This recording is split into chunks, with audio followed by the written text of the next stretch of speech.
And this might sound like a small detail until you've watched your cane fall to the floor several times in a single day and realized you now have to pick it back up.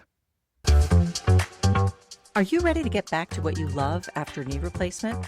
The Total Knee Success Podcast is your trusted guide with practical tips, evidence-based strategies, and no fluff. It's not personal medical advice, just solid education to help you manage pain, regain mobility, and get back to living the life you love. Let's dive in. Welcome back to the Total Knee Success Podcast. I'm Michelle. In the last episode, we talked about 5 things that patients tell me they use the most during the first 2 weeks after knee replacement.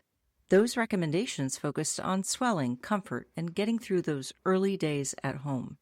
We talked about cold therapy, elevation, compression socks, supportive shoes, and a leg lifter. Those tools support the phase when you're trying to stay comfortable, manage swelling, move safely, and establish a routine. If you'd like to learn more about that list, check out episode 83. By the end of this episode, you'll understand 5 tools that can help during weeks 3 through 6 after knee replacement, when walking, leaving the house, exercising, and daily routines often start expanding. Before we get started, I want to remind you that this podcast is for educational purposes only. It's not medical advice. Always follow the recommendations of your surgeon, physician, and physical therapist, because your health history, medications, incision care instructions, activity guidelines, strength, balance, and healing timeline are specific to you. A few weeks after surgery, things start to change. You may still have swelling, stiffness, and moments where your knee reminds you that you had a major surgery not very long ago. In fact, you're likely to feel all of those still. But life is beginning to expand again. You're walking farther. You may be attending more appointments outside your home.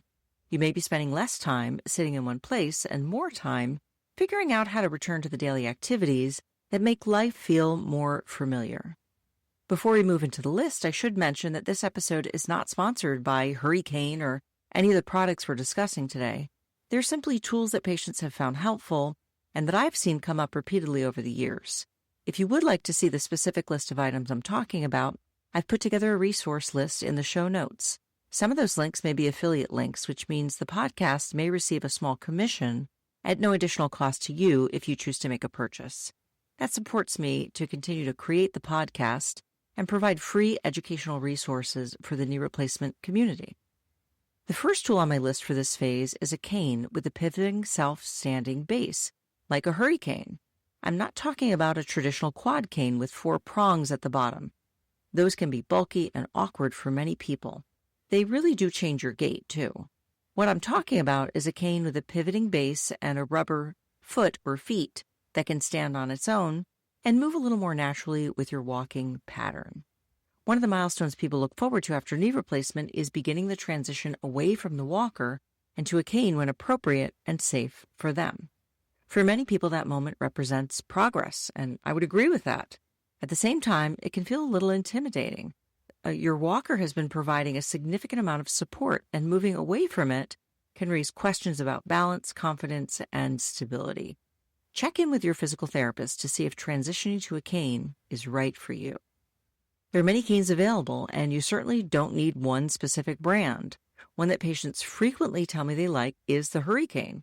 One reason is that it tends to stand on its own a little more reliably than many of the traditional canes, or the sort of knockoffs. I guess the Hurricane was maybe the first one that we started seeing on television.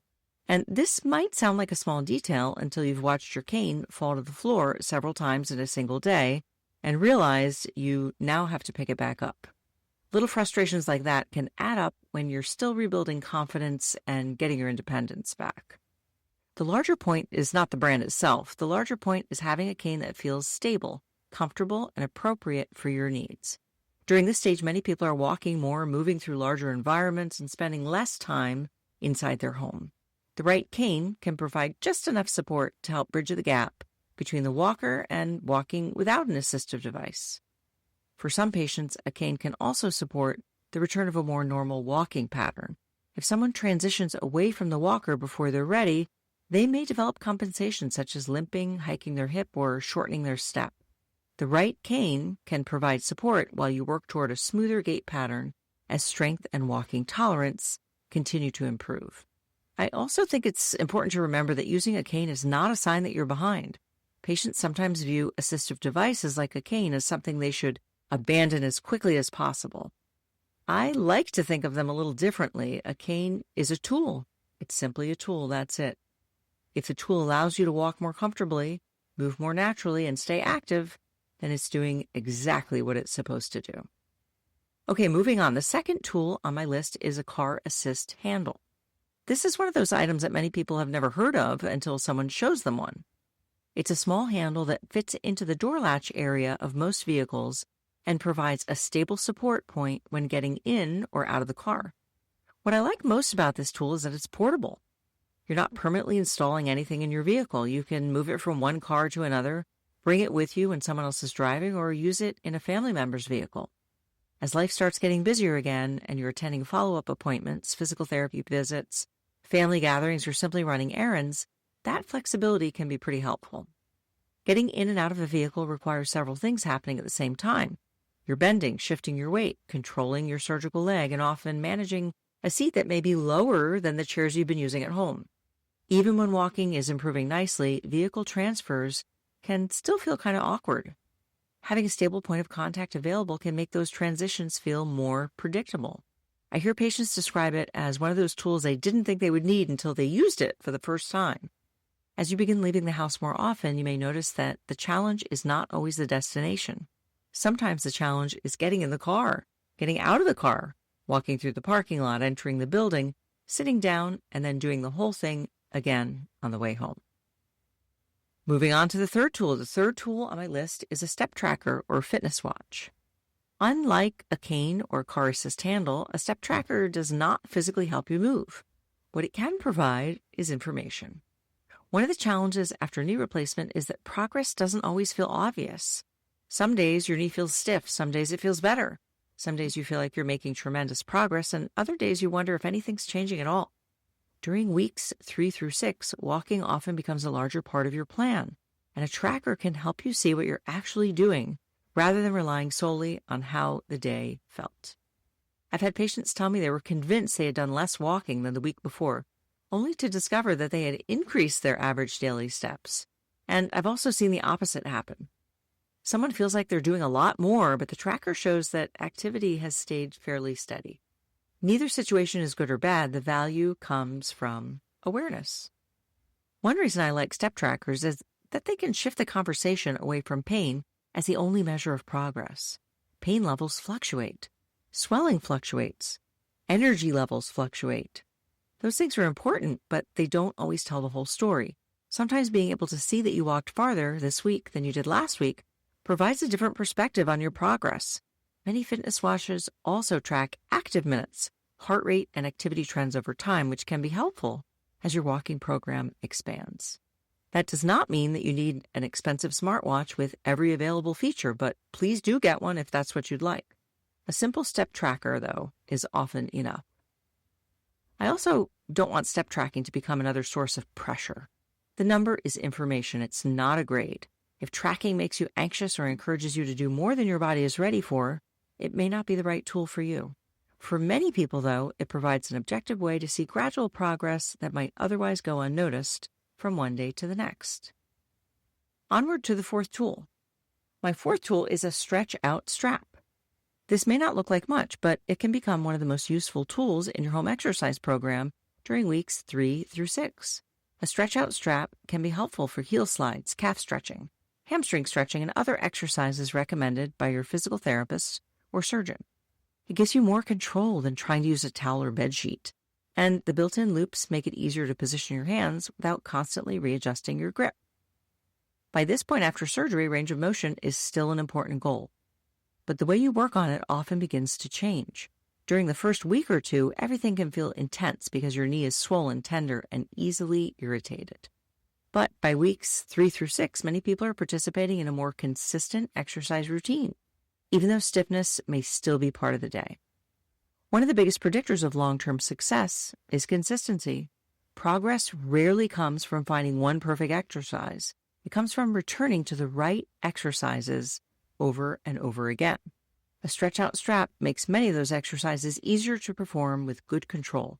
And because it's inexpensive, useful, and easy to store, it often becomes something patients continue using long after formal physical therapy has ended. So here's my fifth tool. It's not actually the final one. I have a couple bonus ones, but the fifth tool is a 9-inch Pilates or yoga ball. This is probably the least expensive item on the list today, but it may also be one of the most versatile. A small ball can be incorporated in some rehab programs depending on your physical therapist's recommendations. It may be useful for gentle quadricep activation, positioning, adductor exercises, hamstring work, or other strengthening activities as your program progresses. Your physical therapist can show you how to use it in ways that fit your strength, your mobility, your goals, and your stage of healing. I especially like the 9-inch size because it's practical. It's easy to keep next to your exercise area. It stores almost anywhere, and it's useful for many different exercises without taking up much space.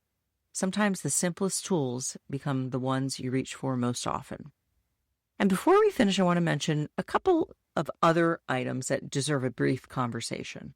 The first is a neuromuscular electrical stimulation unit, often called NMES. Some patients continue to have difficulty fully activating their quadriceps after knee replacement, and research continues to support the use of NMES in appropriate patients when it's combined with an exercise program and used with the correct intensity and dosing. And that last part is important. Simply placing electrodes on your leg is not enough. The settings, electrode placement, timing, and exercise program all influence how effective neuromuscular electrical stimulation can be. If your physical therapist is recommending this for you and asks you to purchase a unit or sends one home with you, it can become an excellent addition to your strengthening program. This is one tool where professional guidance really does make a difference. The second honorable mention is a pedal exerciser or pedal bike. This is one where you're sitting and you're not actually moving on a bicycle. Some physical therapists introduce cycling fairly early, while others prefer to wait until swelling comes down and motion improves a little bit more. Cycling can also help you improve your motion. If cycling becomes part of your program, a pedal exercise can be a convenient way to continue working on motion and gradually build activity at home. If your therapist has not recommended it yet, there's no need to rush out and buy one. This is another example of matching the right tool to the right stage of rehabilitation. If you compare today's list with episode 83, you'll notice that the focus has shifted. The first list centered on managing swelling, staying comfortable, and making those first days at home a little easier.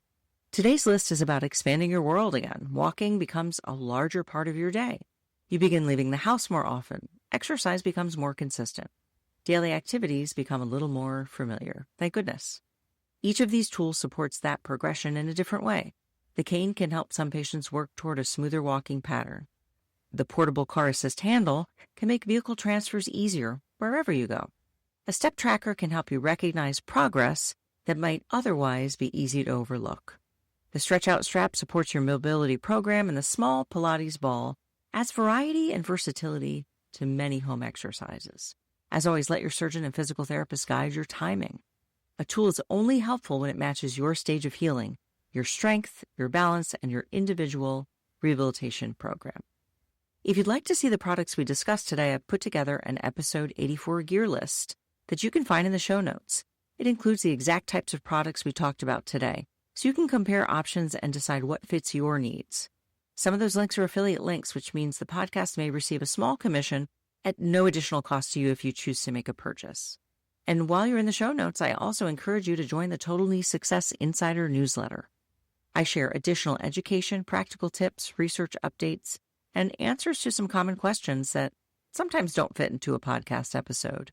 It's one more way to help you learn more through your knee replacement journey between episodes.